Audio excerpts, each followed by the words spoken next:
어느 것이 쉽겠느냐라는 제목으로 말씀을 같이 나누겠습니다.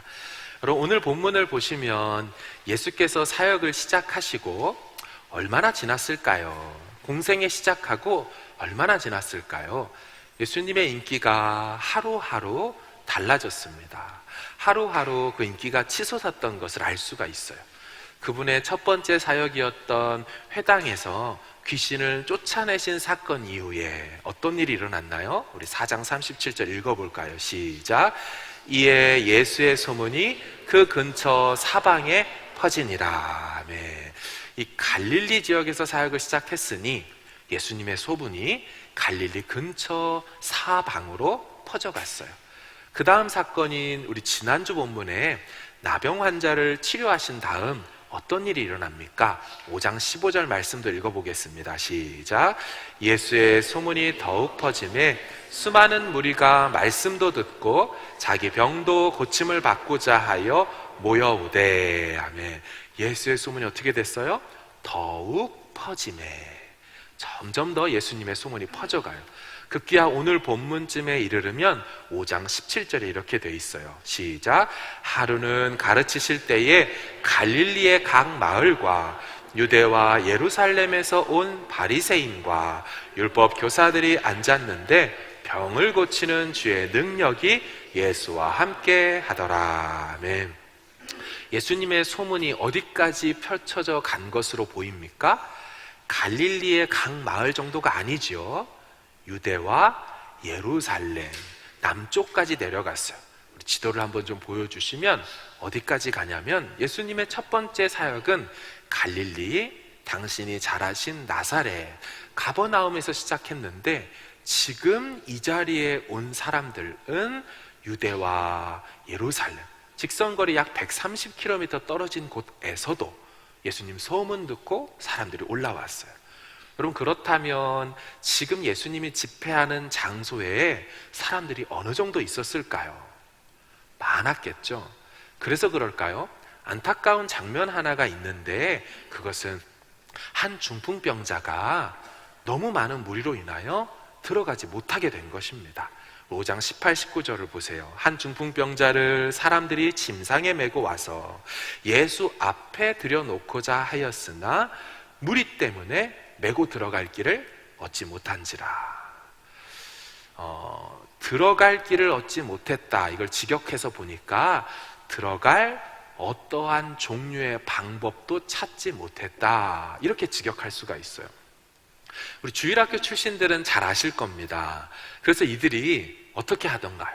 그냥 포기합니까? 야, 오늘은 텄어. 오늘 그냥 포기하자. 돌아가자.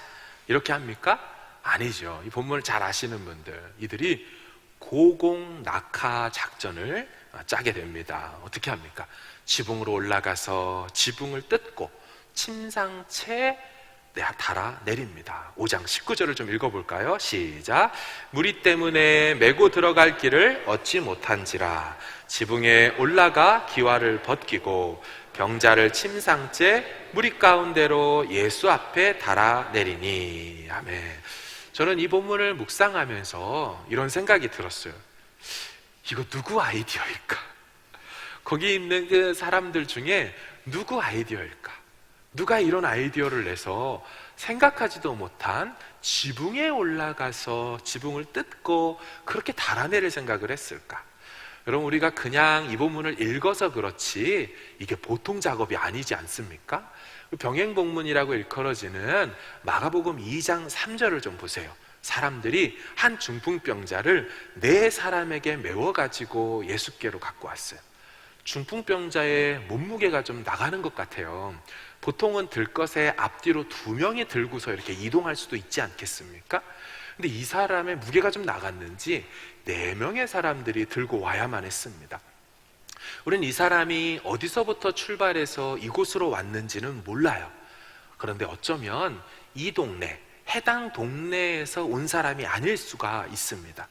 만약 해당 동네라면 이렇게 늦게 도착하는 게 잘 이해가 안 되죠. 들어갈 조금의 틈도 얻지 못할 정도로 사람들이 다 들어찬 다음에나 도착한 것이 이해가 되지 않아요. 오늘 본문에 다른 갈릴리 지역에서 유대와 예루살렘 남쪽에서도 왔다고 한다면 이 사람의 늦게 도착한 것은 다른 지역일 확률이 꽤나 높습니다. 어쨌든 이들은 포기하지 않았고요, 지붕 위로 들것과 중풍병자를 올립니다. 당시 1세기의 이스라엘 집을 좀 볼까요? 보시면 1층은 마구간이 있고 마치 오늘날 주차장처럼 좀 쓰고요, 2층에 사람들이 살았어요. 따라서 이들이 2층으로 올라가서 지붕을 뜯기 시작했을 겁니다. 그림에 영어로 설명된 것처럼 당시의 지붕은 진흙과 또 그리고 지푸라기 또 그리고 나뭇가지들을 서로 엮어가지고 얹혀가지고 굳혀가지고 만든 지붕입니다.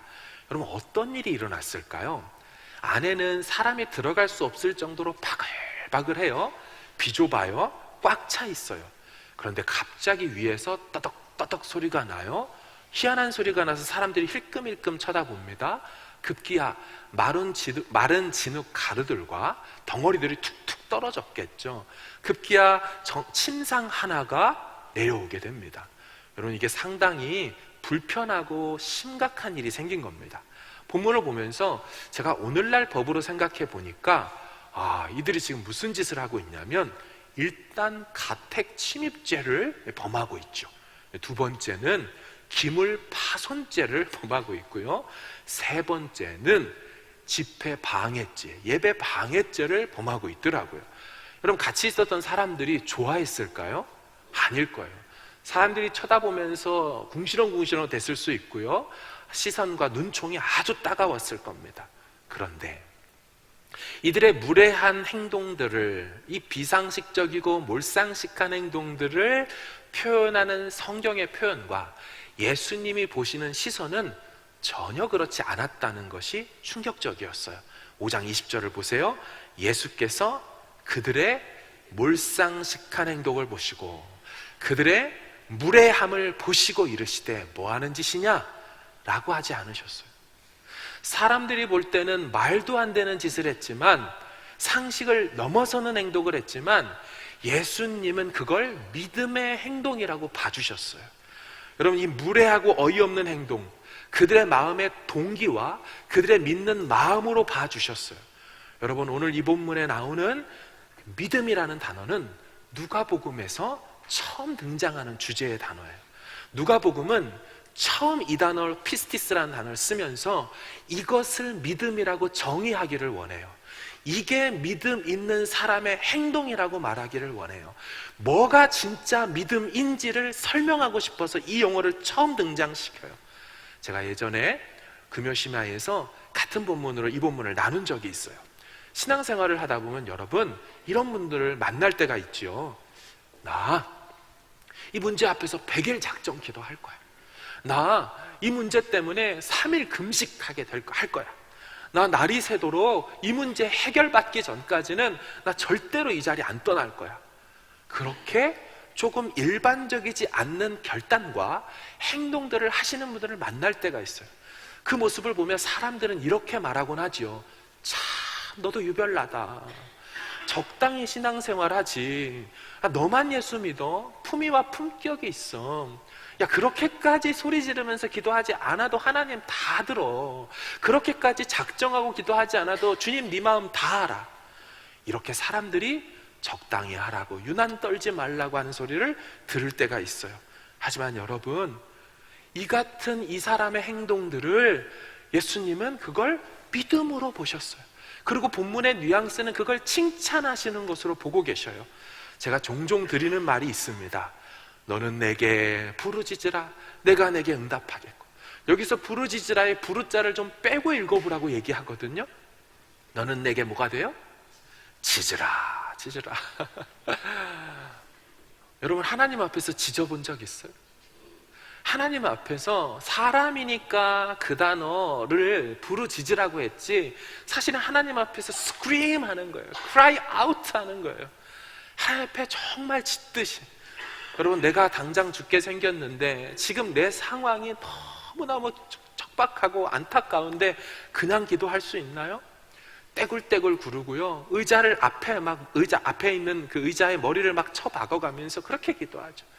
청년 시절에 너무너무 답답하고 어려운 일이 있어서 교회 그 키보드 앞에 있는 그 자리 세면바닥에서 머리를 찍어가고 박아가면서 하나님, 오늘 하나님께서 살아계심을 보여주지 않으면 저는 이 자리를 뜰 수가 없습니다. 눈물, 콧물 있는 데서 다 쏟아져 나오며 그렇게 기도했던 기억이 있어요. 왜냐하면 하나님이 살아계심을 보여주지 않으면 제가 다시 자리를 털고 제 삶의 현실로 들어갈 수 없을 것 같아서 그렇게 부르짖으며 기도를 할 수밖에 없었어요. 어릴 적에 저희 어머니께서 저를 불러다 놓고 이렇게 기도를 가르쳐 주셨어요. 석재야, 사냥꾼이 잡으러 오면 토끼가 어떻게 하겠니? 저기요, 문 좀 열어주세요, 문 좀 열어주세요. 이렇게 하지 않겠니? 토끼가 계십니까? 토끼가 이렇게 하겠냐고. 자기 힘으로는 어마어마한 사냥꾼을 피해갈 수 없고 당해낼 수 없으니까 도망가려고, 피하려고 가려면 어떻게 하겠니? 마치 토끼가 그렇게 도움을 구하듯이 간절하게 이렇게 기도하는 거야. 그렇게 어머니께서 가르쳐 주신 적이 있어요. 사랑하는 여러분, 예수님 앞에 나갈 때 옆 사람 눈치를 보지 마세요. 아직 눈치가 보인다면 사실 괜찮은 거일 수 있어요. 사실 좀 살만하니까 그렇게 기도하고 아직 그렇게 신앙생활 하는 것일 수 있어요. 신앙생활은 항상 폼 잡고 품위 있게 하는 것만은 아닙니다. 때로 무모해 보여도, 때로 말도 안 되는 행동이어도 하나님 앞에 주신 마음 따라 나 한번 이렇게 해볼 거야. 하나님께서 이런 마음을 특별히 주셨어. 그래서 결단하고 하는 것들, 예수님이 그걸 믿음으로 봐주시지, 너 참 유난한 놈이다, 너 같은 애를 내가 본 적이 없다, 그리 말씀하지 않더라고요. 제가 한 집사님을 만났습니다. 이야기를 신방하고 나누면서 집사님이 그간 살아오시면서 참 많은 간증을 경험한 이야기를 해주셨어요. 우리 군대 갔다 오신 분들은 아실 거예요. 군대에서 신앙생활 하기라는 게 참 어렵잖아요. 저도 8군단에 있었을 때 교회가 그 부대 내에 없어가지고 밖으로 나가서 차 타고 교회에 일요일날 가게 되었어요. 쉽지 않거든요. 근데 이분이 매 주일 차 타고 영외로 나아가 예배를 드릴 뿐만 아니라 심지어 수요 예배도 차 타고 나가서 예배 드리도록 그렇게 했다는 거예요. 그 부대에서 예배를 위해서 얘는 열애시켜라, 이렇게. 또한 직장에서 어려움을 당했지만 기적같이 그런 일들이 넘어가고 오히려 하나님이 피할 길을 내시는 일들을 얘기를 해주셨어요. 그 얘기를 하시면서 집사님은 저한테 이렇게 얘기하더라고요. 참 목사님 희한하죠. 저는 참 희한하게도 제 삶에 하나님이 많은 간증들을 주셨습니다. 근데 저는 그분의 삶 얘기를 쭉 들어보니까 간증이 생기게끔 사셨더라고요. 사진학과를 나오신 분이거든요. 섬에 한 5박 6일, 6박 7일씩 들어가서 사진을 찍고 나오면 됩니다. 그렇게 한대요. 근데 그렇게 가서 섬에 가서 사진 찍고 와도 좋은 분이 수요일이 되자 섬에 있는 교회를 찾아다녀서 교회당에 들어가 이제 수요일날 수요배를 드리신 거예요. 강대상도 제대로 있지 않고 할머니들만 모여가지고 얼마 안 되는 분들이 모여서 그렇게 예배를 드리고 있는 거예요. 근데 그 예배를 딱 드리고 나왔는데 나중에 이분이 알게 된 거죠. 자기가 예배 끝나고 나서 수요 예배 나오신 이 집사님 성도님들끼리 회의가 열렸대요. 아니, 요즘 세상에 이런 청년이, 기독 청년이 어딨냐. 섬에 와서 다들 먹고 놀고 그러고 가지 수요일이 됐다고 섬 교회에 찾아와서 수요 예배 드리고 가는 청년이 어딨냐. 우리가 이 청년에게 돈을 받아야 쓰겄냐. 숙박비 일주일치를 받지 않기로 결정을 하신 거예요. 그리고 다음 날에 자기 집에 찾아와서 그 할머니들이 해산물을 잡아다가 제공해 주기 시작한 거예요. 청년 이거 먹고 가라고, 이거 먹으라고. 너무너무 희한했다는 거예요. 자기는 그저 예배 드렸던 것 뿐인데 그분들이 그 모습에 감동을 받고 아직도 세상에 이런 청년이 살아있다라고 하면서 그렇게 기뻐하시면서 이거 이 사람한테 돈 받으면 하나님 앞에 죄 짓는 거라고 서로 결단해서 무상으로 다 해주고 돌려보냈다. 그 얘기를 들으면서 왜 이런 일이 일어났을까? 당연하죠. 예배자로 살려는 믿음의 시도를 하자 하나님이 그 믿음의 시도와 순종과 헌신에 그 자리에서 기적과 은혜들을 베풀어 주신 거 아니던가요? 여러분, 중풍병자 생각해 보세요. 그 앞에까지 왔다가 아이씨, 왜 이렇게 무리가 많어? 야, 텄으니까 돌아가자 했으면 오늘 이 사건은 기록도 안 됐고 기적도 없어요. 왜 예수님께서 영혼의 문제도 해결해 주시고 죄사함도 선언해 주시고 병도 낫게 하십니까? 거기서 멈춰서지 않고 올라가는 믿음의 시도를 하고 내리달하는 애씀과 순종의 걸음을 내딛자 거기에서 그 역사가 일어난 거죠. 여러분, 히브리서 5장을 보세요. 이는 젖을 먹는 자마다 어린아이니 의의 말씀을 경험하지 못한 자요. 여러분, 왜 밤낮 어린아이가 될까요? 왜 밤낮 젖만 먹는 의의 말씀을 경험해 보지 못할까요? 딱 하나예요. 의의 말씀대로 순종해 보지 않는 거예요. 기도의 자리에 나가지를 않는데 응답이 있나요? 순종의 자리에 헌신으로 나아가 보지 않았는데 하나님이 육체의 한계와 상황의 한계를 뛰어넘는 기적을 주시나요? 기대할 수 없는 거죠. 어쩌면 우리 삶이 항상 그 자리고 10년, 20년째 그 신앙생활을 하는 건 딱 거기까지만 하는 거예요. 딱 그 문 앞까지만 가는 거예요. 문제는 한적하고 침상에 들 것은 있고 들려온 채로 아무것도 할 수 없는 인생이 거기까지만 가는 거예요. 예수님께 가긴 가지만 내 한계는 여기까지라고 여기고 방해를 받자 돌아와 버리는 거예요. 여러분, 그러면 10년이 지나고 20년이 지나도 밤낮 어린아이 신앙이 돼요. 밤낮 의의 말씀의 능력이 어떻게 역사되는지, 예배 전에 그 찬양을 불렀지만 말씀이 역사하는 게 무슨 삶인지, 살아계신 하나님이 어떤 분인지 경험해 보지 못해요. 그래서 거기에 머무르는 거죠. 청년 목자 모임을 했어요. 지난주에도 이 말씀을 같이 좀 나누는데 청년들이 한 주간의 삶을 나눴습니다. 아이들이 특별히 운동한 이야기를 해주더라고요. 테니스를 한 주간 쳐봤습니다. 짐에 갔다 왔습니다. 달리기 러닝을 했습니다. 막 이런 얘기를 해줬어요. 그러면서 한다는 얘기가, 그런데 새해가 들어서 여름도 되니까 막 운동하고 싶은데 운동하는 게 좀처럼 쉽지 않다는 얘기를 하는 거예요. 한 달치, 세 달치 끊어놓고 몇 번 가지 못하는 일들이 생긴다는 거예요. 그래서 자기들끼리 이렇게 막 1년치 끊어놓고 가지 못하는 현상을 도네이션 한다, 이렇게 표현을 하더라고요. 너도 도네이션 하려면 해봐. 너 못해? 막 이런 얘기하면서 자기도 몇 번 못 갔다는 거예요. 한 분이 이런 얘기를 했어요. 내가 오늘 운동하지 않을 이유는 항상 있도다, 이런 얘기를 했어요. 오늘 내가 운동하지 않을 이유는 항상 있도다. 그렇죠? 마찬가지더라고요. 오늘 내가 기도하지 않을 이유는 항상 있어요. 오늘 내가 새벽 잠을 깨워서 나와서 기도하지 아니할 이유는 항상 있어요. 피곤해요? 할 일이 많아요? 어제 늦게 잤어요? 나는 그거보다 다른 게 더 중요해요? 항상 있어요. 오늘 말씀의 자리에 앉아서 잠시 묵상하고 가는 삶을 살지 않을 이유는 항상 있어요. 그래서 그 자리에 머물러 있죠. 여러분, 저번에도 말씀드린 것처럼 마귀는 가르치는 은사가 탁월해요. 오늘 너가 기도의 자리에 안 나가야 될 설득력 있는 가르침을 마귀는 항상 아침마다 줘요. 심지어 알람을 맞춰놓고 그 밤에 결단했어도 아침 그 5분, 10분 새에 알람이 울린 순간에 일어나지 않아야 될 이유들을 막 깨닫게 해주셔요. 그리고 아주 감사하게 잘 설득돼서 다시 잠에 들죠. 다시 정신없이 늦게 일어나서 출근하며 어떻게 살았는지도 모르는 하루의 삶을 살고 돌아오지요. 그 일이 반복되지요. 사랑하는 여러분, 믿음의 시도를 꼭 해보시기를 바랍니다. 중풍병이 나은 거, 그건 믿음의 시도가 있었기 때문에 일어난 일이지 거기서 돌아왔으면 아무 일도 안 일어났어요. 이 비유를 드린 적이 제가 있습니다. 고 정주영 회장 비유였죠.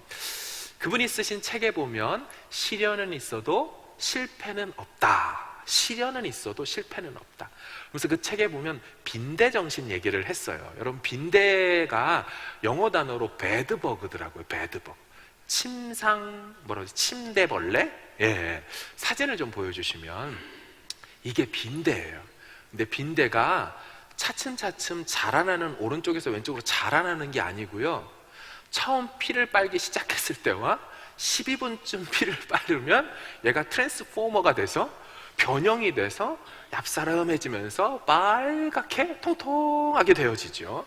이렇게 빨리게 되면 다음 사진을 보여주시면 이와 같이 이제 몸에 막 뜯김을 당하는 거예요. 그 옛날 한국에서 정주영 회장이 그 옛날에 빈대가 많았지 않았습니까? 침대에서 자고 일어나면 아우 저 빈대 때문에 다 뜯겨 있는 거예요. 막 화가 나고 어떻게 해야지 편안하게 잘 수 있을까? 이분이 또 사업가 기질이 있으니까 포기하지 않죠. 그래서 침대에다 어떻게 했냐면 침대 4개의 다리에다가 양동이 4개를 준비해서 물을 담아가지고 그 위에 딱딱 꼽아 놓은 거예요. 이렇게 양동이 4개에 물을 담아서 탁 앉혀 놓으니까 이 빈대 입장에서 어떻게 해요? 넘어가려면 천상 헤엄을 칠 수 있는 훈련을 받고 난 다음에야 그제서야 이제 올라갈 수 있지 않겠습니까? 아, 이제 드디어 해결이 됐다. 편안히 잠을 자고 일어났어요. 웬일입니까? 여지없이 다 뜯겨 있는 거예요. 화가 나서 어떻게 된 일인가 승질이 났어요. 그래서 다음날 잠을 자지 않기로 결정하고 이놈의 빈대들이 어떻게 오는지를 관찰을 했다는 거 아니겠어요? 빈대가 양동이 끝에 타고 넘어서 막 헤엄쳐서 타고 올라오지 않고 지붕 벽을 타서 지붕에서 떨어지더래요. 빈대에게 시련은 있어도 실패는 없는 거예요. 이게 빈대 정신. 여러분, 오늘 본문에 있는 중풍병자와 사람들이 빈대더라고요. 지붕벽을 타고 올라가 침상을 달아내리는, 예수님께로 가기 위하여 절대로 포기하지 않는 그들의 믿음. 여러분, 왜 방해가 없었겠습니까? 첫 번째 방해, 따갑고도 야속한 사람들이었죠. 그거 좀 딱 봐도 들것에 들려오는 중환자잖아요. 사지장애자잖아요. 길 좀 터주면 뭐가 덧난다고 야속하게도 열어주지 않는 거, 그들 넘어섰습니다. 두 번째 방해 뭐예요? 남의 집 지붕을 뚫고 올라가야 되고 사람들의 곱지 않은 시선을 견뎌내야 돼요. 게다가 여러분, 4명이 들것에 들어서 지붕에 올라간다. 이게 쉬운 걸까요? 자, 저를 한번 집사님 4분이 들것에 들어서 우리 본당 위층으로 저를 올린다고 생각해 보세요. 어떻게 해야 될까요? 사다리가 있어도 저를 세워가지고 할 거예요? 떨어지겠죠. 어떻게든 균형 잡아서 묶든지 해서 저를 올라가야 되고요. 그리고 다 뜯은 다음에 어떻게 해야 돼요? 균형을 잡아서 정확히 내려달지 않으면 추락하겠죠. 그런 사지장애자가 어떻게 돼요? 더 다치는 거예요. 더 장애를 입는 꼴이 돼버립니다. 게다가 이들이 가까운 데서 오지 않고 멀리서 왔다는 것까지 생각해 본다면 이들은 이미 체력적으로 지쳤고 그 더운 날 땀을 뻘뻘 흘리면서 일을 했을 거예요. 그런데 여러분, 믿음이 길을 만들었더라고요. 이 믿음이 예수님께로 가는 그 길을 만들더라고요. 여러분, 그리고 어떤 일이 일어납니까? 예수님은 그들의 믿음을 봐주시고 이렇게 선언하셨죠. 5장 20절을 같이 읽습니다. 시작. 예수께서 그들의 믿음을 보시고 이르시되 이 사람아 내 죄사함을 받았느니라 하시니. 아멘. 육체 문제를 해결하러 온 자에게 영혼의 문제마저 해결해 주시더라고요. 사랑하는 여러분, 항상 하나님은 우리 기대 이상으로 일해 주시는 분이에요. 우리는 이 문제 하나 가지고 작은 믿음으로 나아갔는데 하나님은 그 문제만이 아니라 그 문제 외에도 이것도 저것도 그것도 해결하여 주셔서 그렇게 다시 삶의 자리로 침상 들고 완전한 회복의 자리로 돌아가게 하시는 분이시더라고요. 얼마나 좋은 예수님, 얼마나 좋은 하나님입니까? 근데 여러분, 이 말을 듣자 불편한 이들이 생겼어요. 5장 21절을 좀 보실까요? 시작. 서기관과 바리새인들이 생각하여 이르되 오직 하나님 외에 누가 능히 죄를 사하겠느냐. 아멘. 저 질문을 보면서 이 바리새인과 서기관들, 이 율법 교사들의 질문을 보면서 참 어리석다는 생각이 들었어요. 예, 그들의 주장대로 해봅시다. 신성모독하는 자, 이 사람 누구냐? 오직 하나님 외에 누가 능히 죄를 사하겠느냐 했는데, 이분이 죄를 사할 권위와 권세를 가지고 있음을 중풍병을 치료함으로 증명해 내어서 육체의 문제뿐만 아니라 영혼의 문제까지 해결할 수 있는 분이라는 게 증명되었는데도 불구하고 예수님을 누구로 인정하지 않아요? 하나님으로 인정하지를 않아요. 자기들이 얘기해놓고도 말이죠. 지난주 설교하고 생각해 볼까요? 나병, 그거 하나님만 고치실 수 있다고 했잖아요. 다 그렇게 알고 있었어요. 근데 어떤 사람이 툭 하고 나타나서 온몸에 나병 들린 사람을 한 번에 치료해 버렸어요. 그럼 도대체 이분이 누구라는 소리예요? 하나님만 나병 치료하는데? 이분이 하나님이라는 이 뻔하고 쉬운 논리의 결론을 이들 바리새인과 서기관들은 결론 짓지 않습니다. 너무 쉬운 질문을 하나님 말고 능히 죄를 사하겠느냐 해놓고 이분을 보고서도 그 결론으로 답으로 나아가지 않기로 작정한 사람들처럼 거절해버리죠. 이같이 어리석은 질문을 하는 사람에게 예수님께서 질문 하나, 수사법으로 하나 툭 하고 던져요. 우리 5장 23절 읽겠습니다. 오늘 설교 제목이기도 하죠. 시작. 내 죄 사함을 받았느니라 하는 말과 일어나 걸어가라 하는 말이 어느 것이 쉽겠느냐. 아멘. 여러분, 어느 것이 쉬운 것 같아요? 죄사함을 받았느니라가 쉬울까요?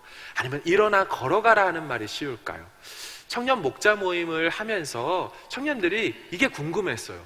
목사님, 어느 게 더 쉬운 건가요? 이렇게 보면 이렇게 쉬운 것 같고 저렇게 보면 저렇게 쉬운 것 같고, 죄사함을 받았느니라고 말하는 게 쉬울지, 일어나 걸어가라라고 하는 게 쉬울지. 먼저 첫 번째, 이 죄사함을 받았느니라고 말하는 게 쉬울 수 있습니다. 왜냐하면 증명되지 않으니까요. 볼 수 없으니까요.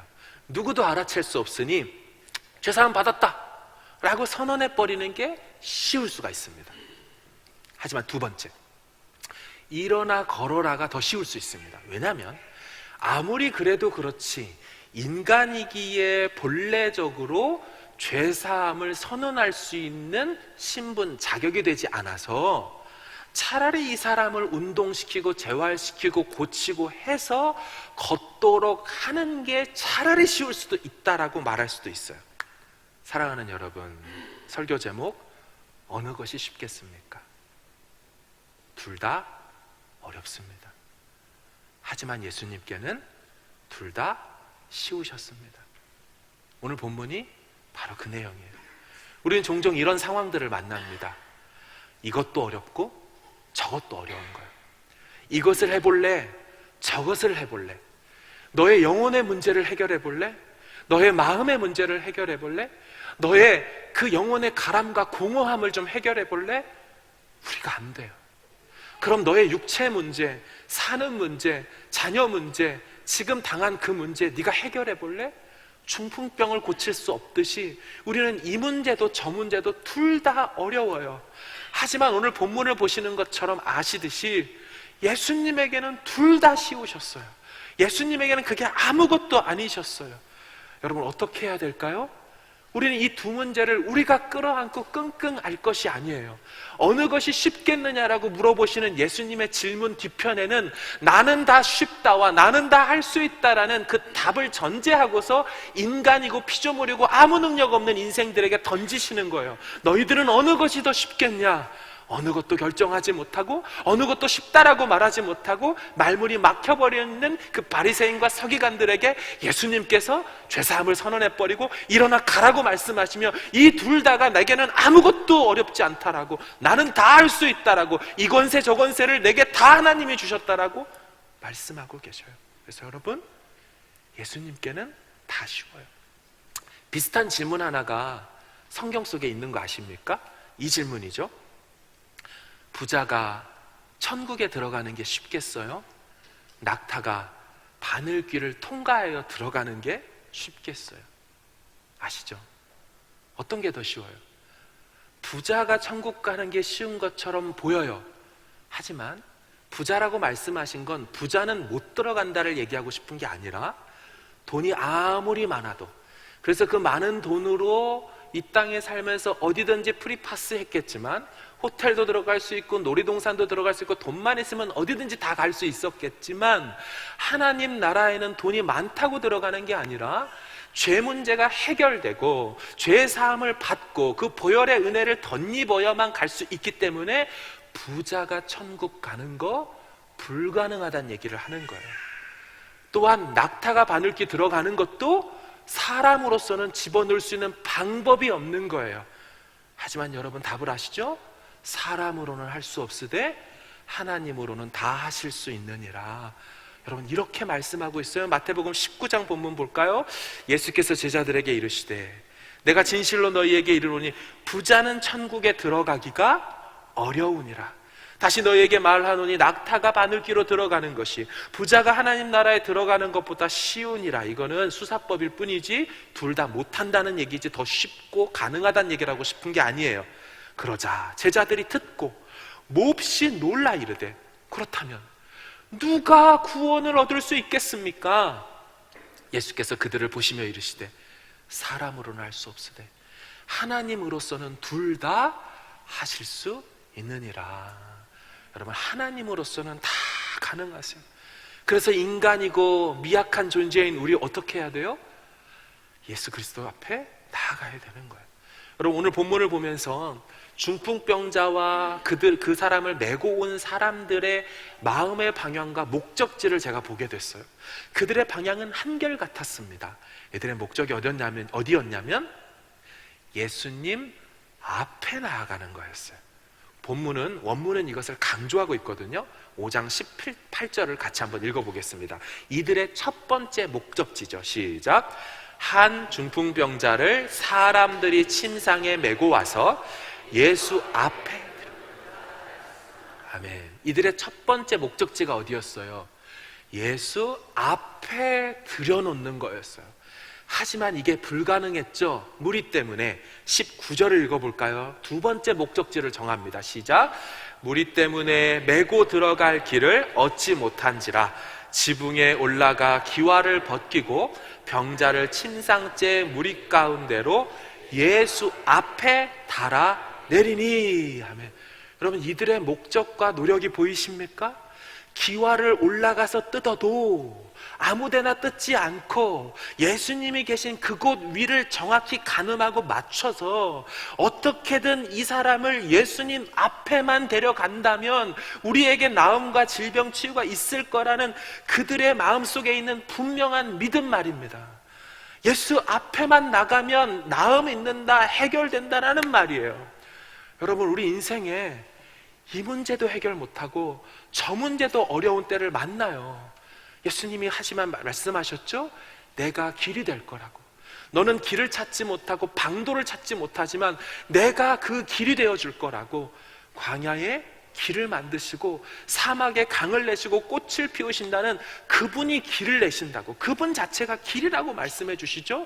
그분 자체가 병자에게 생명을 부여하는 생명이 되신다고 말씀하시죠. 옳고 그름이 찾지 못하는 인생들에게 이게 답이라고, 이게 변하지 않는 답, 진리라고 그분 자체가 말씀해 주시죠. 여러분 그래서 예수님은 길이요 진리요 생명인 줄로 믿습니다. 여러분 오늘 본문을 제가 묵상하면서 참으로 아쉬웠던 장면 하나가 있어요. 이 일이 일어난 다음에 사람들의 반응을 보면서 저는 좀 아쉬웠어요. 우리 26절을 같이 한번 볼까요? 시작. 모든 사람이 놀라 하나님께 영광을 돌리며 심히 두려워하여 이르되. 아멘. 제가 왜 저 본문을 보며 안타까웠을까요? 놀라 하는 말이 오늘 우리가 놀라운 일을 보았다. 여러분 이들은 계속해서 놀라운 일만 보지 놀라우신 분을 알아보질 못해요. 앞으로도 계속 봐보세요. 이들은 계속 놀라서 놀라운 일만 보지 그 일을 행하시는 놀라우신 분 앞에 나아가지를 않아요. 여러분 4장부터 좀 볼까요? 4장 31절 32절 보여주세요. 갈릴리의 가버나움 동네에 내려오사 안식일에 가르치심에 그들이 그 가르침에 놀라니, 그 가르침이 다른 자들과 다른 사람들의 해석과 다르다는 것 때문에 놀라요. 권위 있음에 놀라요. 놀라기만 하지 그 앞에 엎드리지 않아요. 회당에서 소리 지르는 귀신을 쫓아낸 다음 이들 반응 보세요. 36절 다 놀라 서로 말하 이르되 이 어떠한 말씀인고 권위와 능력으로 더러운 귀신 명함에 나가는 도다만 하지 예수님을 따르거나 예수님을 주라 고백하는 자는 안 나와요. 베드로의 고깃배에 그 고깃배가 잠길 정도로 놀라운 일들을 경험하고 나서 5장 9절 이는 자기 및 자기와 함께 있는 모든 사람이 고기 잡힌 것으로 말미암아 놀라지. 그들은 놀라운 분을 만나지 못해요. 한 사람 베드로는 놀라운 일을 통하여 놀라운 분을 만나죠. 그리고 자신을 죄인이라고 인정하고 나를 떠나소서라고 말해요. 놀라운 분을 만나면 꼬꾸라져요. 놀라운 얘기만 듣고 가시면 안 돼요. 놀라운 그분 얘기만 듣고 가시면 안 돼요. 놀라운 설교만 듣고 가시면 안 돼요. 아니요, 놀라운 분을 만나고 가셔야 돼요. 그분을 만나고 가야, 그분 앞에 나아가야, 그분 앞에 내 몸을 다 내어드려야 거기서 치유가 있고 회복이 있고 다시 일어날 힘을 얻어서 자기 인생을 떠받쳐주던 그 말도 안 되는 그 들것 자시 손으로 번쩍 들고 삶의 자리로 돌아가며 영광을 돌리고 그 모습을 통하여 모든 사람이 하나님 앞에 영광을 돌리는 그런 사람으로 쓰임받을 수 있는 것이지요. 사랑하는 여러분, 나중에 놀라운 분을 만난 이방인들의 고백을 우린 보게 돼요.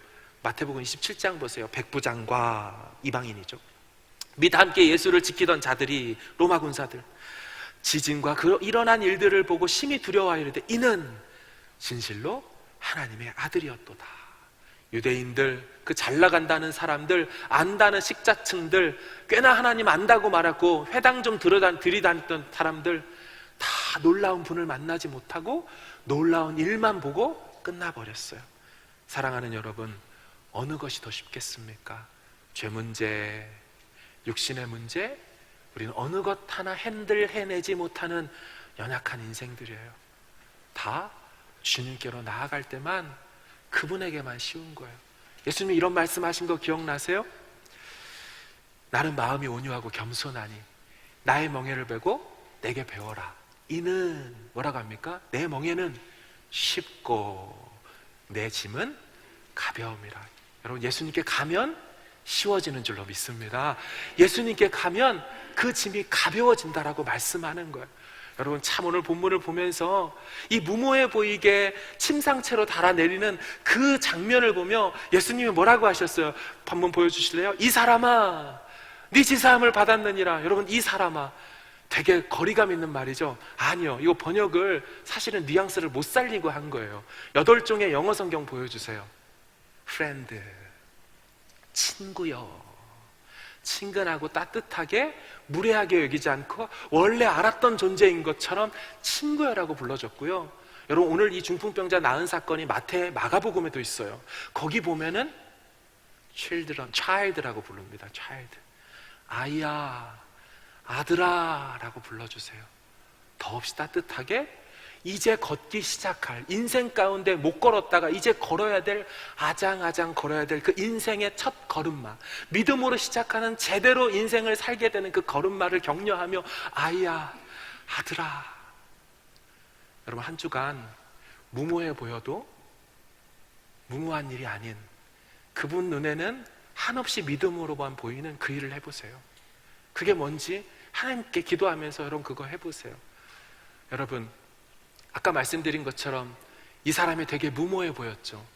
지붕을 뜯고 내려왔으니 되게 무모해 보였죠. 근데 더 무모하셨던 분이 계시죠. 하늘 지붕을 뜯고 다 버리고 무모하게 이 땅에 와버리셨잖아요. 우리 살린다고 무모하게 그렇게 순종하여 내려오셨잖아요. 우리는 그 사람의 행동을 무모하다고 말할 수 없고 예수님의 그 강림하심과 성육신 하심을, 비하됨을 무모하다고 말할 수 없어요. 그것 믿음이었고요, 우리를 향한 사랑과 은혜였어요. 하나님 앞에 우리가 어찌 무모한 행동을 못하겠습니까? 그분 향하여 갈 수 있다면 말이죠. 같이 함께 찬양하길 원합니다.